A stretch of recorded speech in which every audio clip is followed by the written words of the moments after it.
I'm Jack Parrock. Voting is underway in Kenya amid tight security in a repeat election that has polarised the East African nation. With Madrid soon to impose direct rule, Catalonia's vice president says now declaring independence is the only option, prompting fears of civil unrest. US President Donald Trump is congratulating China's Xi Jinping as the 19th Communist Party convention comes to a close. It's 9:01.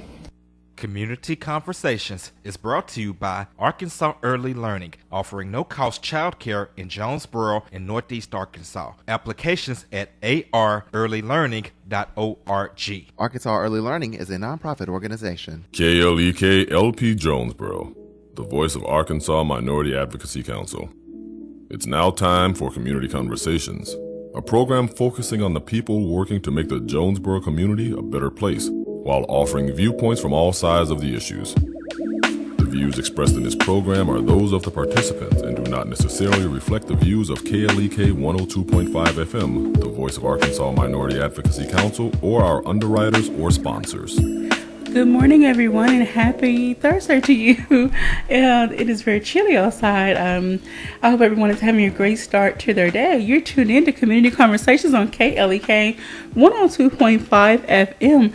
I'm your host, Kabila Harden, and I have some special guests with me right now, and some more will be slipping in a little bit later. But first, we have Miss Mackenzie Griffin from Arkansas State University. She is a student, and she's going to give you a little more background about herself.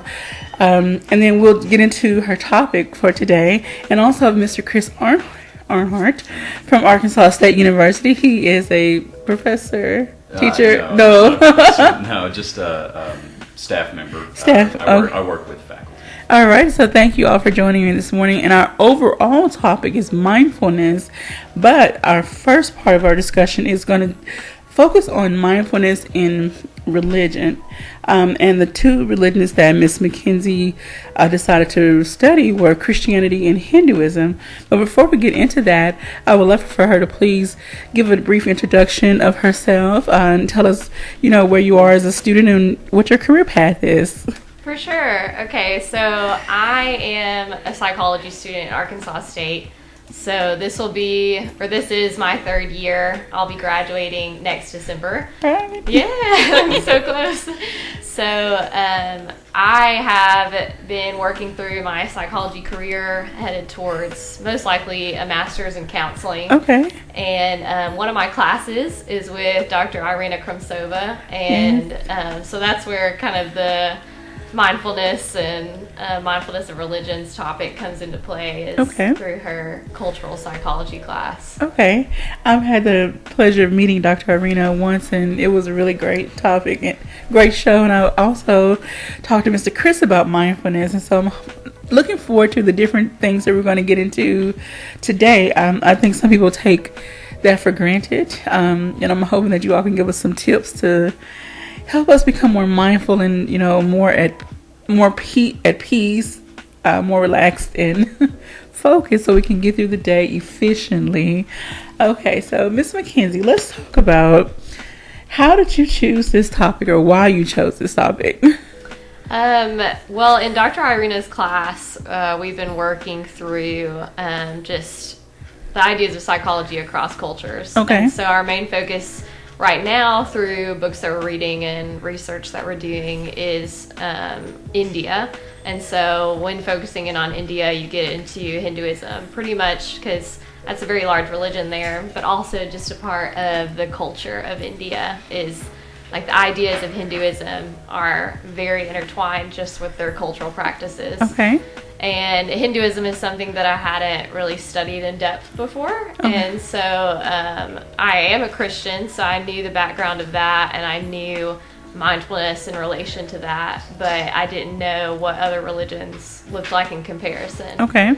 And so with Dr. Irina's help, we created this research study for me where I could compare mindfulness and other practices between Hinduism and Christianity. Oh, wow. So I'm sure that you ran across some very interesting points as you were doing your research. Yes. Okay. And so let's talk about some of the history behind Christianity and Hinduism so that people can have a deeper understanding. Yes. Okay, so in Christianity, basically it's just this centered focus around the idea of Christ, and you have the Trinity and the creation of the world in the beginning, and from that you have Jesus coming to earth and dying on the cross, and you get to the point today where you're having this restoration of God bringing the world back into how it was supposed to be. Okay. And with Hinduism, you see a lot of, I don't know, from my point of view, almost like a lot of different pieces of information that are kind of disorganized in a way. As far as Christianity, you have like the Bible and you have this set beginning.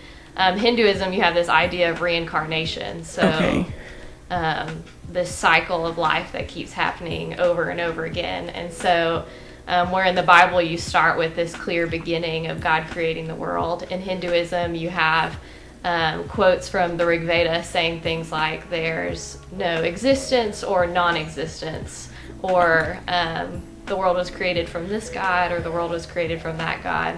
But their focus and the history behind it is that time has always been this circle or this cycle, and humans live into that, and that your soul is going through this time of reincarnation, and so you're going through that cycle, and so that's just kind of the difference, I guess, in how the two came to be, or how they see the beginning and up until now.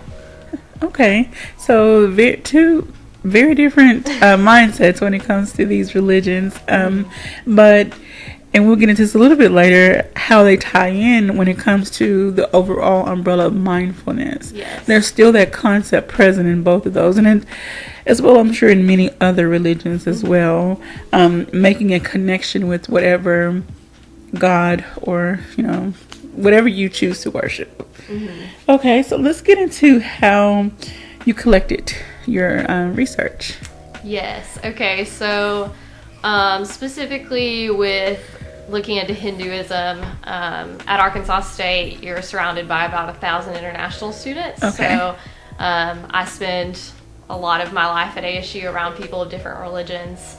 And so seeing Hindus next to me living life has been just one way that I've been able to observe it. But then just through reading into biographies of Hindu monks and watching videos of people talking about their life, a day in the life in India of a Hindu, I've gotten a lot of information just about what it looks like to practice it and what it looks like to live it out.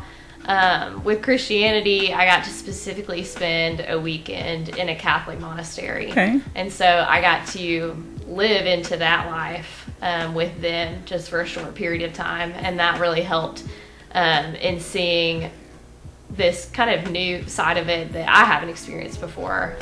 As a Christian, I haven't gotten to look into that life of a monk or into the life at a monastery. So that was really awesome that I got that opportunity just to get into depth into that side and do my research through that. So tell us a little more about that, that you have to wear whatever clothing that they wear in the monastery. We basically just had to be modest, I guess you could say. So it was just anytime we were there, it was usually long skirts, things like that. Okay. But we got to live like in one section of their monastery with them, so we got to do everyday life with them.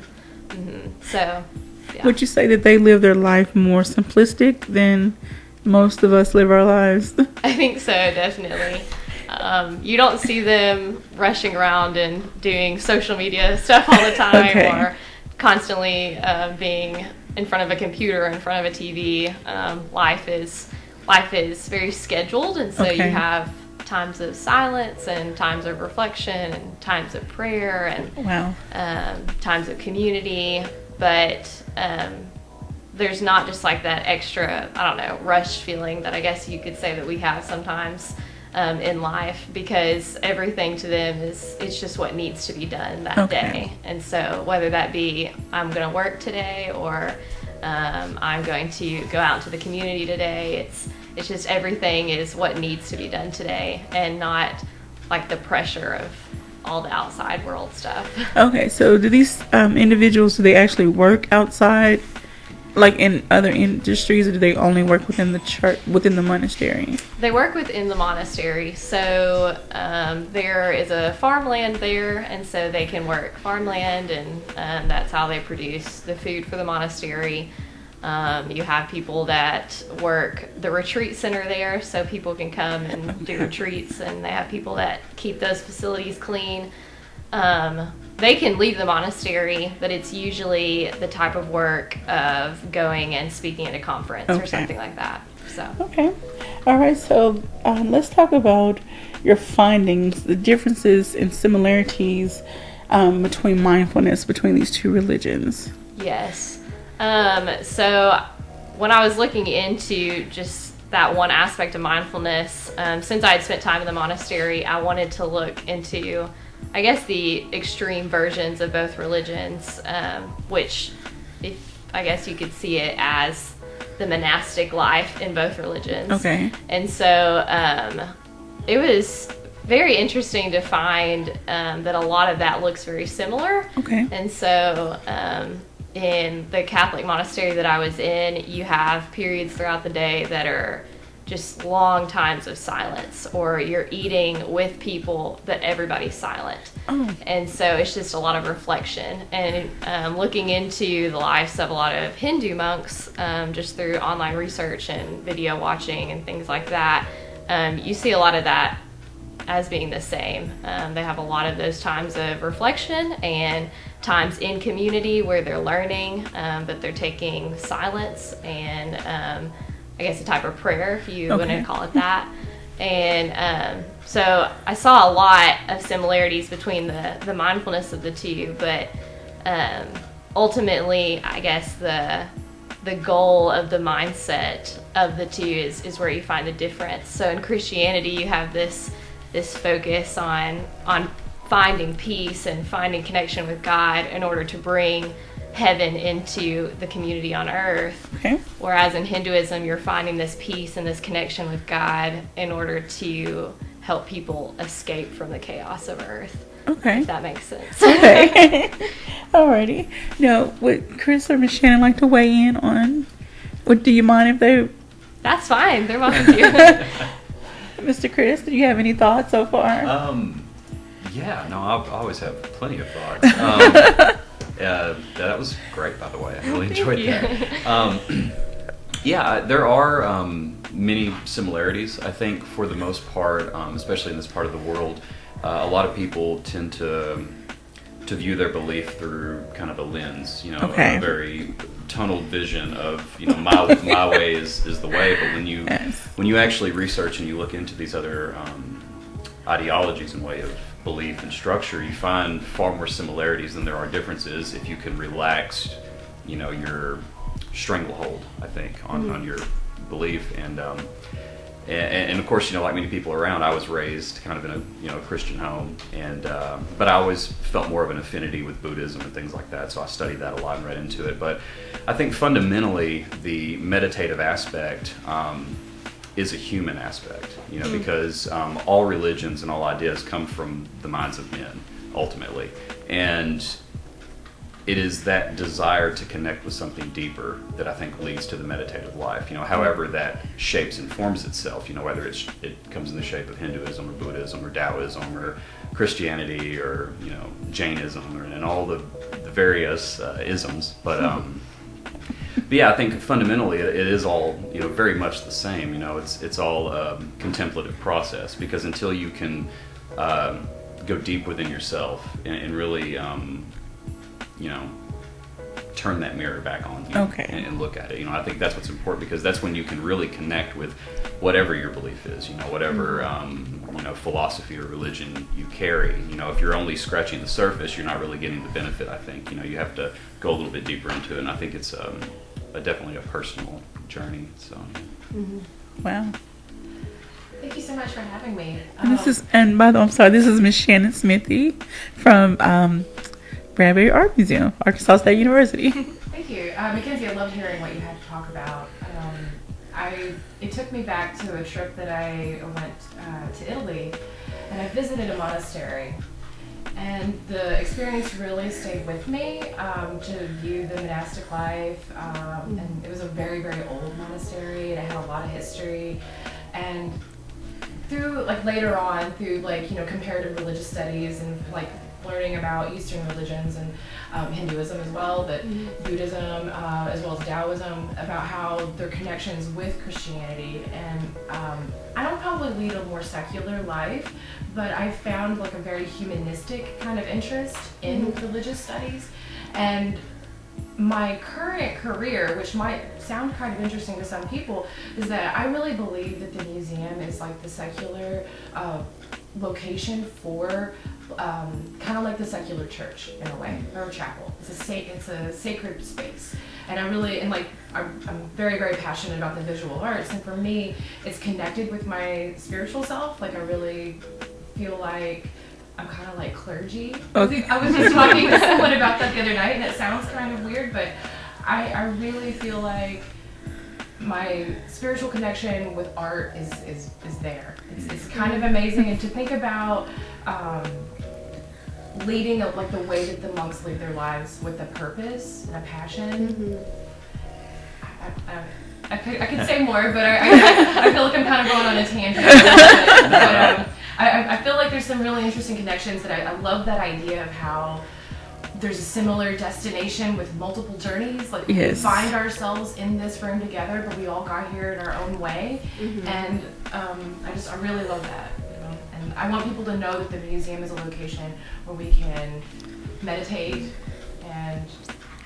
Well, I like that, and if I may, really quick, you know, since we are kind of on the topic of religion, you know, I really like that, because if you think about it, what really makes us fundamentally different from, you know, the rest of the animals on the planet is we, as humans, have the ability to create. You know, we have the ability to come up with ideas and see things in a different way and make art, music, poetry, architecture, delicious food, and all these things. And the very act of creation, I think, is you know, a tip of the hat to something bigger. You know, however you may frame it or look at it. You know, I think that is the thing that drives people. You know, to move and create. And I think in order to do that to the fullest extent, it does require some level of meditation. You know, anything you're doing, whether you're an artist or a songwriter or writer, you know, or a writer, or whether you're practicing a yoga or, you know, a martial art or whatever it is that you're doing, it's fundamentally expression. And I think if you can express yourself and create, then that is connecting you with that thing that we all feel, and we have different interpretations of it. Okay. All right. We would like to welcome Dr. Irina Kremstova to the discussion, and thank you for joining us this morning. Ms. McKenzie has been really giving us a lot of information. I'm really enjoying her breakdown of her research that she's done. I'm sure we could talk about this a lot longer, but I do, before we get ready for break, I do want you to please tell us, you know, what are some things that surprised you, and then what do you want others to know about mindfulness? And, you know, with you being the youngest on the panel, we may see it from a different perspective, you know, from our, you know, generational, from the age group that we're in. But from your perspective as a student, what does it mean for you, and what do you want others to know when it comes to mindfulness? So what surprised you then discuss mindfulness from your perspective? Yes. Okay. So I think what surprised me is somewhat what I was just talking about, of the idea of the practices behind the two religions being so similar. Okay. Hinduism was something that I hadn't looked into as detailed as I have at this point, and so it was just very interesting for me to see, just through the text of the religion, and just through the practices of Hindu monks, just how similar just that act of meditation and that act of connecting with the spirit in a certain way is to Christianity, because you see a lot in the text them talking about the idea of connecting with the spirit, or your soul connecting to the spirit.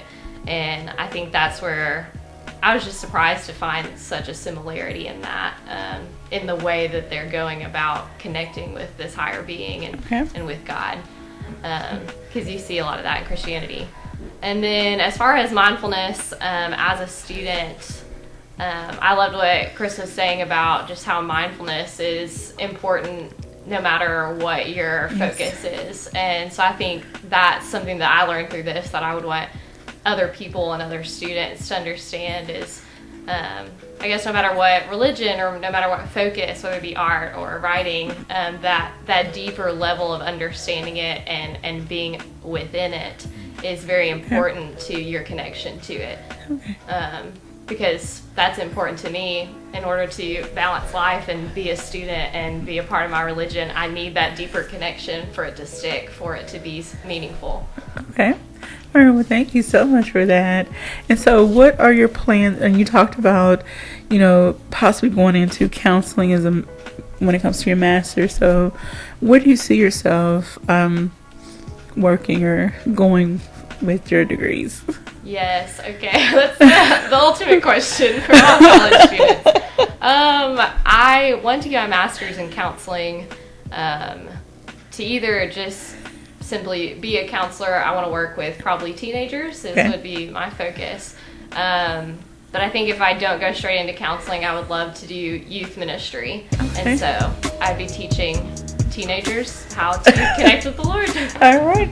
Well, we thank you so much for sharing your information with us, Ms. McKenzie. And we're going to get ready for a quick break. And when we come back, we're going to bring Ms. Shannon in some more and Dr. Irina in. They're going to be talking about mindfulness through body awareness, and Mr. Chris as well.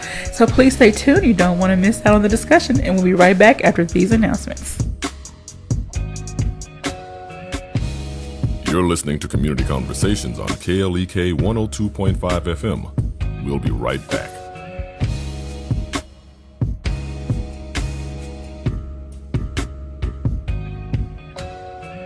Do you need to put some life back into your marriage?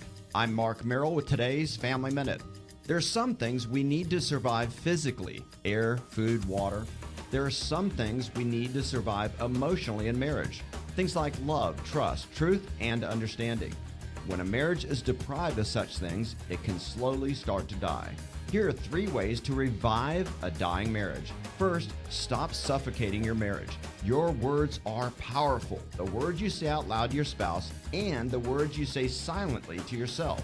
When your words and thoughts are constantly negative, the oxygen will be sucked out of your relationship. So be careful to use words that breathe life into your spouse. For more ways to revive a dying marriage, check out my blog at markmerrill.com. Remember, your family first. Family Minute is made possible by the Kappa Nu Omega chapter of Alpha Kappa Alpha Sorority Incorporated, a non-profit organization committed to service to all mankind. Kappa Nu Omega Alpha Kappa Alpha on Facebook and KNOMEGA1908.com. Danny Ford, owner of Glen Saint Motors in Paragould, strongly believes in the values of family and hard work with a commitment to the men and women of the U.S. Armed Forces who keep America free, providing sales and servicing of Chevys, GMCs, Buicks, and Cadillacs, located at 6345 Highway 49 in Paragould. 870-565-4358. Details at glensaintparagould.com and at klekfm.org. God bless our troops. KLEK thanks CJ Pepper and the staff of Life Strategies Counseling Incorporated for helping people through hard times in life such as depression, family issues, stress, abuse, and more. They offer counseling and therapy for all ages, individuals, families, and groups. They are located at 1217 Stone Street. Phone number 1-866-972-1268 or online at lscihelp.com. The Epic Center, located at 1899 Hasbrook Road, County Road 333, is Jonesboro's newest venue for entertainment for the entire family. They offer an auditorium with theater-style seating for up to 1,100 guests, a large stage, professional lighting and sound, dressing rooms, concessions, and more. Available for weddings, concerts, pageants, birthday parties, showers, and more. Booking and other information is available at Epic Center Jonesboro on Facebook, epiccenterjonesboro.com, and at 870-530-5841. First Baptist Church, 700 Kitchen Street, Jonesboro, Arkansas, Reverend Curtis Wilson Pastor presents Fall Revival, Tuesday, October 24th, Wednesday, October 25th, and Thursday, October 26th at the church. First Baptist will also observe Men's Day, Sunday, November 12th. And now back to Community Conversations on KLEK 102.5 FM. All right, welcome back to Community Conversations on KLEK 102.5 FM. My guests today are Mackenzie Griffin, Dr. Irina Kremstova, Ms. Shannon Smithy, and Mr. Chris Arnhart, all from Arkansas State University. And our overall topic is mindfulness. Ms. Mackenzie gave us a great discussion on mindfulness, comparing religions, Christianity and Hinduism, and how mindfulness plays a role in both of those. She gave us some comparisons and some contrast when it comes to those, but the overall theme is being mindful of your actions in day-to-day and your connection with the spirit world. So thank you so very much, Ms. Mackenzie, for that. Thank you. All right, and so now we're going to get into mindfulness through body awareness. Now, I know Dr. Irina recently did a presentation at the Science Festival last week. Yes. So how was that? That was my first try to do mindfulness through body awareness, and actually in a different way. I did it before, but not exactly the same. We think usually of mindfulness as just, sitting quietly, being relaxed and focused on breathing. But there are many different ways to practice mindfulness. You can do it also with movement when you're walking or when you're exercising, like doing yoga exercise. The main point is not exactly what your body is doing, but or what your posture is, but the main point is how you focus on not your mind. Okay. And for many of us, especially at the college students and professors, and many of us in town in general, we are so much in our head all the time that we have a body, we think we are the body, but do we really know our body? Okay. And so the point of that session was to really make people pay attention to their body, especially to the muscles that we really are aware of. Okay. For example, one of the exercises we did was paying attention to our facial muscles, where we keep lots of tension. But when you go to a regular exercise program at the gym or even at yoga, usually yoga lasts about an hour, and even a good teacher cannot do everything that's possible. Mostly the focus is on postures and certain movements, but they usually don't have time to really draw attention to, for example, your ears. Do you feel your ears? Usually we don't. No. Only when you put on your earrings, maybe, or when it's itchy. Facial muscles. Neck, and more emphasis on shoulder and mobility in your shoulder area, where again we store enormous amount of tension, but we really are aware of that. The point of that session was to do some exercises at tension and relaxation of different muscle groups, trying to isolate them and to actually feel them. Because like I said, during our regular movement routine, whatever it is, we're not aware of them. Okay.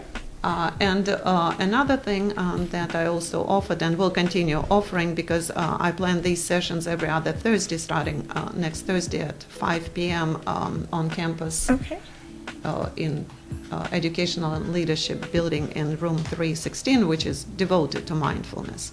Hopefully we'll have more rooms devoted to mindfulness in the future, and hopefully we'll be the first mindful campus, at least in Northeast Arkansas. All right. That's the goal. Yeah, that's the goal. Yeah, so the second part of that session was letting people try the biofeedback device, which is called EM Wave, or Inner Balance, by HeartMath Institute. Okay. And this is a device that demonstrates your heart rate variability, which is very much related to whether you are mindful, whether you're relaxed, or whether you are stressed. And so this, for me, has been a tremendous help in my mindfulness practice, because I'm impatient. It's difficult for me to sit still. I was never trained to do that. I always want to be active and, come up with ideas and plan something and, be excited about projects. So this device makes me sit down for 12-15 minutes. Okay. Because on the screen I clearly see whether I'm getting distracted by my thoughts and start planning the next project, or whether I'm really relaxed and paying attention to my breathing. And so we let people, with my helpers, graduate students who are helping me, we let people try this device on themselves and see how it works. Oh, wow. And another thing that Shannon organized yesterday, that I want her to talk a little bit about it, was another way, different, unusual, original way to practice mindfulness through health rhythm drumming to distress program by Pat Glasgow, our counselor. Would you like to talk about that? Yes, we're very excited to bring special events into the Bradbury Art Museum, and I was so excited to work with Pat from the Counseling Center, and she is a health rhythms facilitator, and it's a really amazing program. She brings these beautiful drums into the museum, and we pick out our drum, and it's through a process of, trying different types of rhythms, and different people will try different things, and she'll start off and kind of lead it, and we'll introduce ourselves, and it was a really, really fun connection with the group. I really enjoyed the connection I had with the other members in the group with us, and it was really beautiful. It was a really, really fun event, and I really hope to bring her back. Okay. It was amazing. I've actually never tried it myself, so it was my first time to do the drumming, but I've definitely heard about it. Okay. And it was amazing to make those connections with the breathing, your body awareness, like being grounded, and I've never incorporated drumming along with my meditation practice before. So do you feel that practicing, and this is a question for everybody, by practicing these mindfulness techniques, you're able to focus more, say, with your studies or with the task of the moment, or if you're trying to write a paper, write something or create something, and you talked about this before, tapping to that mindfulness of who you are, where you are, that moment, it opens your mind to some new ideas. Go ahead. Yes, that actually, I'm really inspired by those kinds of ideas, and for me, I feel like that when we meditate, we tap into creativity, that I believe that all human beings are creative in nature, and it's something that we can cultivate, and that you can work on, and maybe, for me, I think of it as tapping into my creativity, whereas someone else might, like Mackenzie was saying earlier, like connecting with God or whatever kind of like faith you have. I feel like that they're very similar. Okay. And for meditation, for me, is a way to connect with my creativity. Okay. And be able to, put it back out there. Right. And Mr. Chris, I know you're a musician, and so with the type of music that you play, do you feel that it helps you when it comes to mindfulness? Are you able to focus on the rhythms that you produce? Well, it's actually the other way around. Okay. The rhythms evoke a certain level of mindfulness for me. And being a musician for as long as I have, I was a musician far before. Oh, sorry. I was a musician far before I was technically really involved in any type of meditation. But the music for me was always a way to calm myself down. And then once I learned how to meditate, at a younger age, getting, involved in martial arts and learning to focus myself through that, it also helped with my creativity, because ultimately all self-expression is a creative act and a mindful act. I don't think anyone can truly express themselves without being mindful at some level. Now, whether they're aware that they're doing that is another thing, is kind of contradicting as that sounds, but our body does have a default mode. I think that we can, certain things get us into that zone. So whether it's drumming or whether it's dance or yoga or movement or whatever it might be, the body and the mind are far more connected and influence one another than I think we typically considered. Okay. And I know that there's an event coming up at the museum, the Bradbury Art Museum tonight. Dr. Irina, are you also involved with this event? To some extent, okay. Yes, but probably not tonight because too much is going on right now. Yeah, but before I forget and before Shannon introduces that event, which will be great, and I'd love to attend, I just can't. What I wanted to mention, answering your previous question about mindfulness, I don't teach specifically a class on mindfulness this semester, but I introduce it in all of my classes, right? Yes, she does. Yes. And most of the students have no idea what I'm talking about. Everybody knows the word meditation, but mindfulness, when I ask them, many people don't really know. But sometimes I wonder myself if I should talk about it, or will they find it totally useless? But then, eventually I do talk about it. Sooner or later, I will introduce the topic. And we would try certain exercises that I found on mindfulness in schools.org. Some very cute exercises for mindfulness for children, but they work for adults as well. Then the response is really positive. So currently I have more than 100 students in all of my classes. Okay. And the majority of them have very positive response to those exercises and say that, well, we haven't done that before, we haven't heard about it before, but this is very helpful in our daily life with whatever we do. And so, of course, I don't know if they continue doing this or not, but at least the immediate response to those exercises is more positive than I expect. Do you follow up with an end of course, maybe questionnaire, asking if what they've learned from you, has it helped increase maybe their grade or study habits, or just being more focused in class during lecture time? I haven't, but it's not the end of the semester yet. So, okay. Yeah. Sorry, students, if you're in her class. We already have one eval to do, but what's one more? Yeah. Okay, going back to Shannon's event. Yes. Yes, we're so excited to bring back Chris to do a meditation at the museum tonight at 6 p.m. Okay. It's at the Bradbury Art Museum in the Fowler Center at Arkansas State University. We're so excited. We're going to have a guided meditation in the main gallery. The current exhibition is a shared vision. It's a collections exhibition from the Rudolph Bloom collection from Texas, and it's absolutely beautiful. Okay. And it has a who's who of contemporary art, including Andy Warhol. It's a really lovely exhibit that we hope you can catch, and I think it would be a great setting to do some meditation. Okay.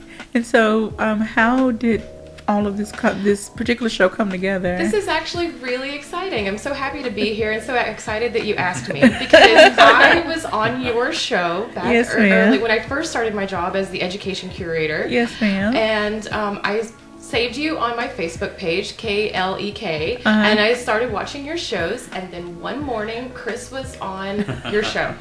And I thought, oh wow, that guy's really cool. Like that sounds really neat. I like what he's talking about, and it's on my new favorite channel that I like to listen to. Thank you. And he had connections with Arena, and I thought this is just amazing. And I actually sent him an email, and then we got to talking and had a conversation and met, and then we created the first meditation night, and it was, I think, very successful. I heard a lot of people enjoyed it, and so we're really happy to bring it back. That is awesome. So can you give us a little more details? Yes. We want people to come out, so we don't want to give away everything. Well, what I want people to know is that creating art can be a meditative practice and a meditative process. Looking at art and appreciating art, active looking in itself can be meditative. And then going into the museum, into this quiet space where it's a sanctuary in a way, where you can go and break away from the, chaotic world that we live in. Yes, ma'am. You can experience some beauty. I've come across some really interesting philosophies just recently about this idea that when we, experience beauty, increase our quality of life, it really can provide us hope from the outside world. Okay. It can be a moment, a kind of a respite, if you will, to get away, and just the museum itself, even if we don't have the guided meditation. Okay. So we'll start at 6. We may have, a few minutes to kind of let everybody kind of get settled in, and then Chris can probably tell us a little bit about what he's planning to do. And he talked about like a little bit of breathing exercises and stretching and usually in my when I teach meditation, usually what I'll do is I'll start with some type of stretching or because of my background in martial arts and I teach martial arts, I do a few, you could call them qigong exercises. And now I'm not really familiar with that system, but familiar enough with it to teach. And basically what it does is it just kind of, it gets you out of your head for a moment. Like Dr. Cramstone has said, a lot of the times we're really stuck up here. And we forget that we have this thing that we lug around with us. And so I have some exercises that I like to do, and it kind of gets people a little bit more grounded before we go into a guided meditation, which usually lasts 12 to 15 minutes for the most part. And then we'll do some exercises after that. And then I think we have Then we will go into BAM Studio, which is our new art room that we have down the hall in the Fowler Center, and we'll do an art activity, a meditative art activity. Which is a secret, right? Yes. So you will not reveal it yet. Top secret. So the seating is limited to 12 participants, so it's a first come, first serve. If there's a high demand, we could offer another one. Absolutely. Now, will during the art class or the art experience, hands-on experience, will the individuals paint the same thing, or you will give them directions on what to do? I truly believe in everyone creating their own individual pieces. That's just my philosophy on teaching art in general. However, I think our idea is going to be intention. Intention will be the theme of the art class tonight, and we have a couple of different projects.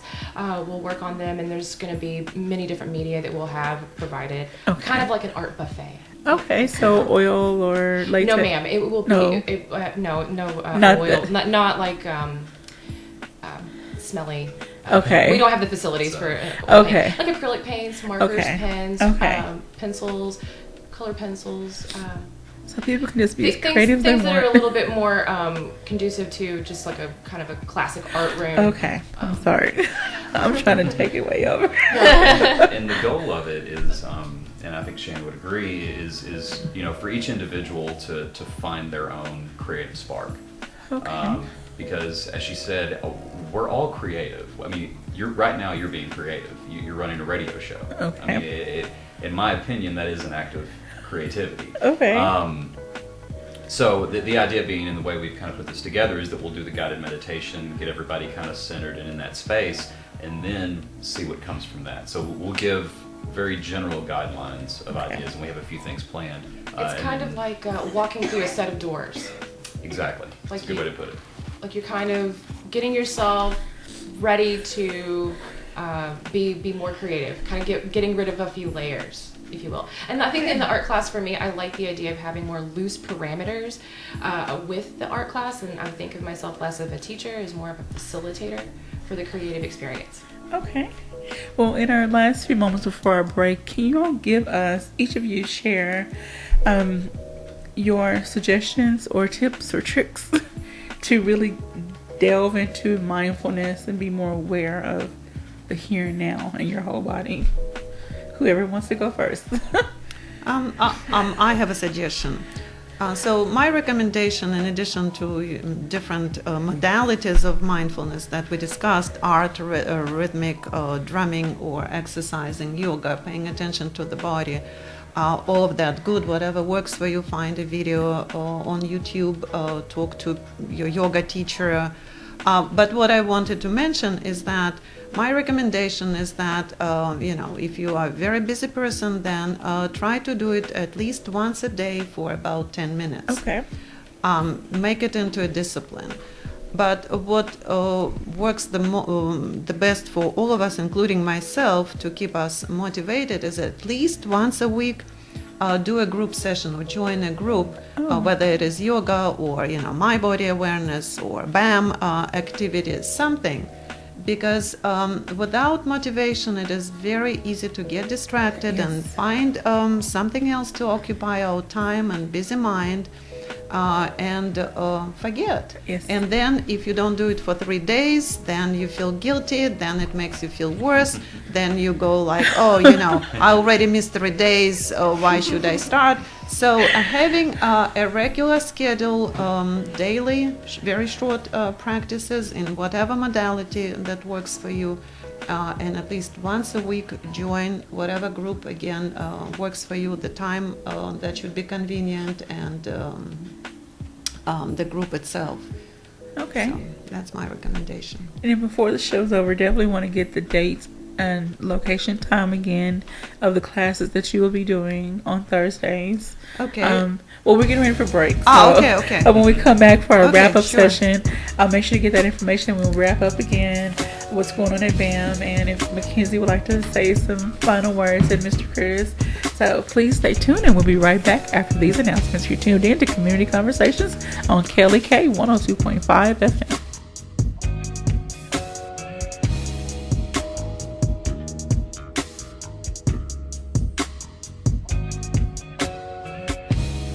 You're listening to Community Conversations on KLEK 102.5 FM. We'll be right back.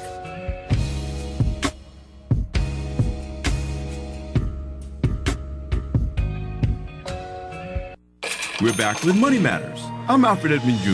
Scam artists routinely pose as tax preparers during tax time, luring victims in by promising large federal tax refunds or refunds that people never dreamed they were due in the first place. Scammers prey on people who don't have a filing requirement, such as low-income individuals or the elderly. They also prey on non-English speakers who may or may not have a filing requirement. Their goal is to dupe you into making claims for fictitious rebates, benefits, or tax credits, while charging or even overcharging you for the bad advice. Or worse, they file a false return in your name. You may never know that a refund was ever paid. If you have a filing requirement and are due a refund, scammers get you by promising inflated refunds based on fictitious Social Security benefits and false claims for education credits, the Earned Income Tax Credit, or the American Opportunity Tax Credit, among others.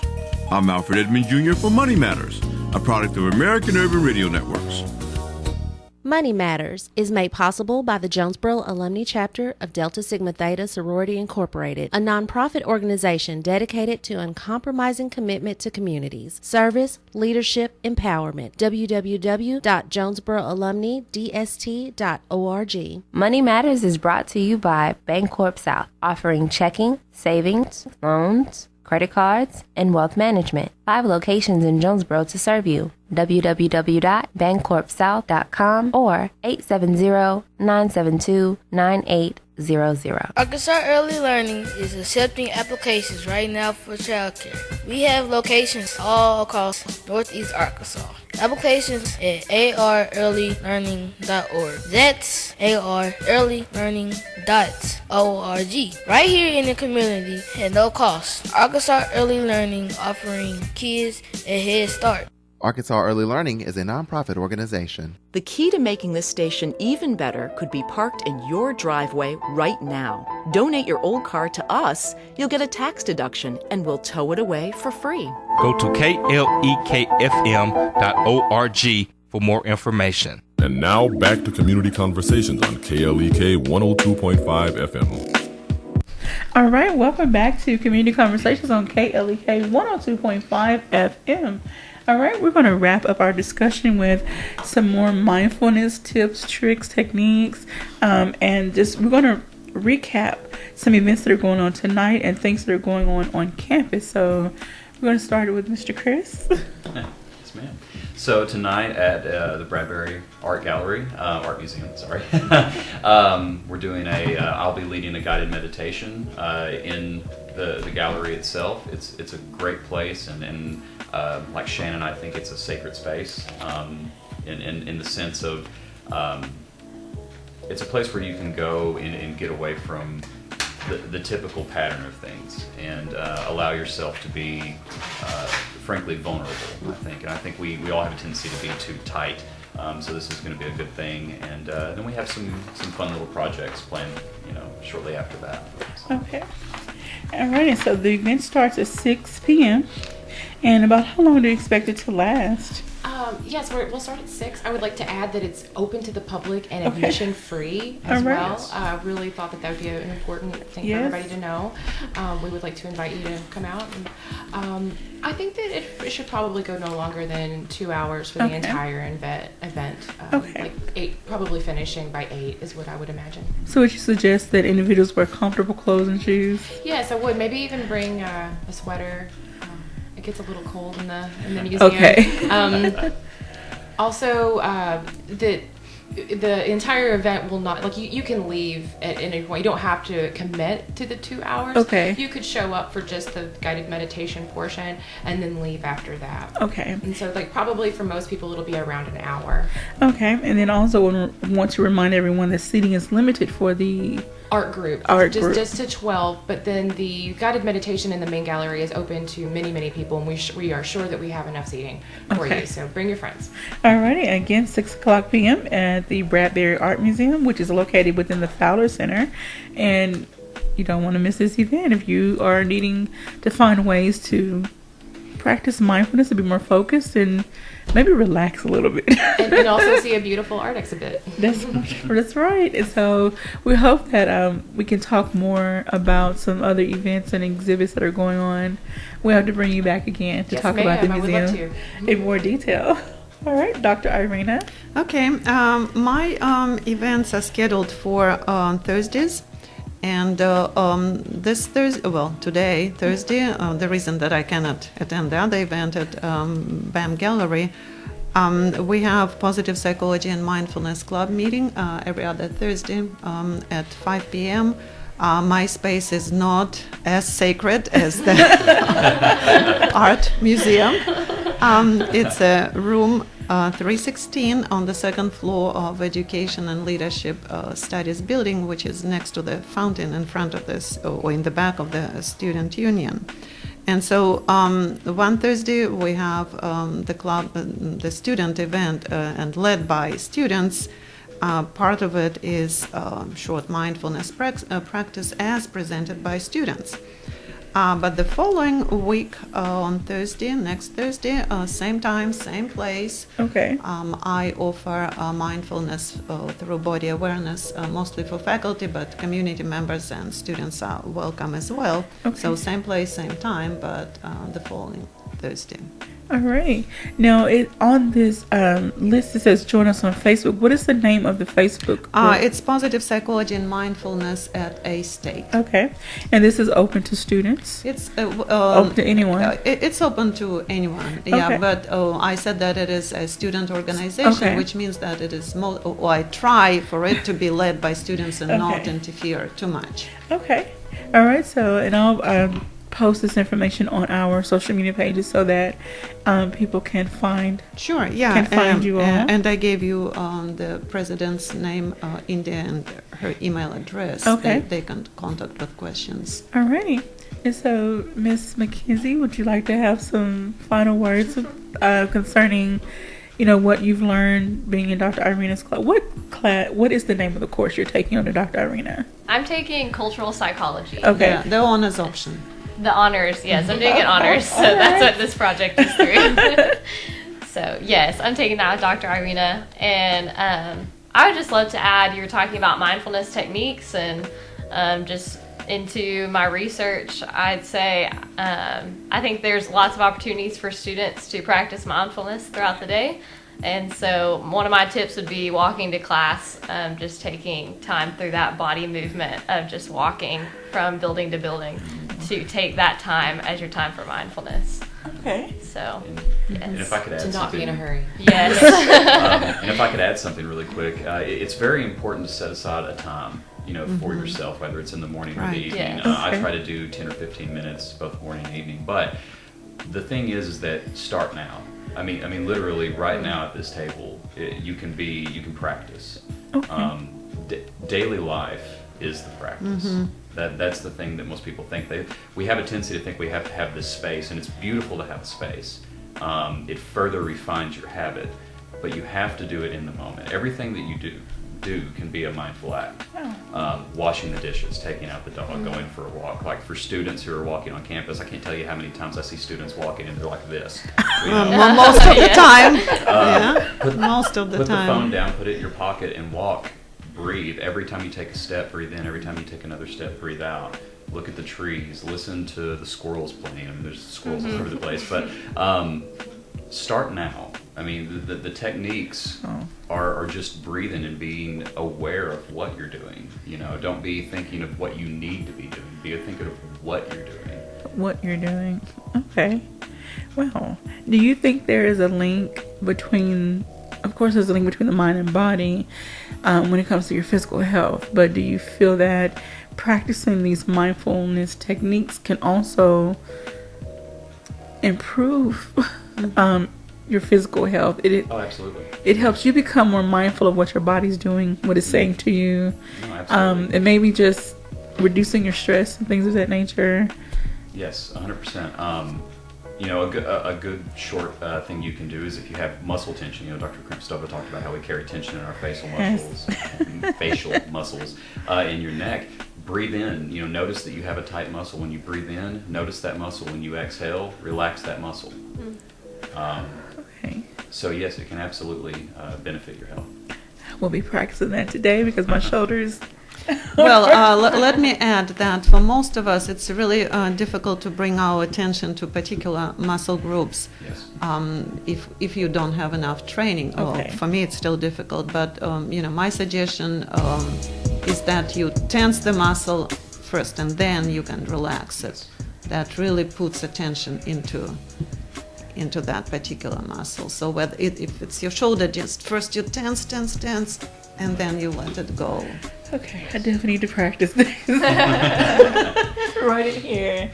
Every time someone touches me on the shoulder, I'm kind of cringing because it's so tight and intense. And it is a practice. You know, that's why I'm saying every moment of every day can be your practice. Okay. I like to call it sharpening the axe. Sharpening the axe. Alrighty, so we thank you all so very much. So Ms. McKenzie, have you turned in your research paper yet? No, I have not. That will be due later on this semester. Oh, she will. I I totally trust her. We pray that you get a wonderful grade. Thank you.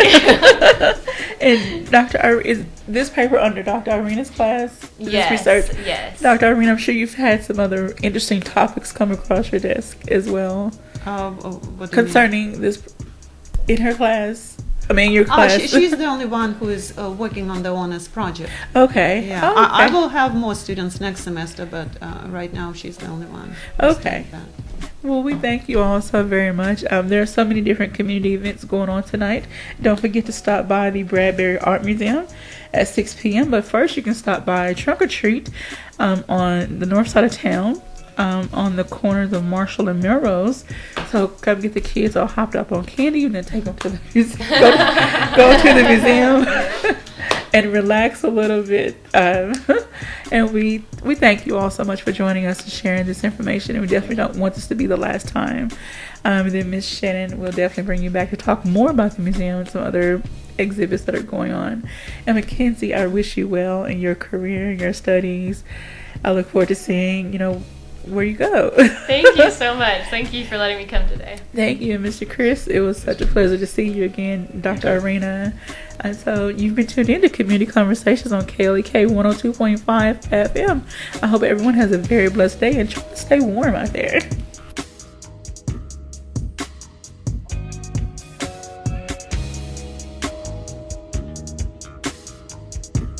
Thank you for listening to Community Conversations on KLEK 102.5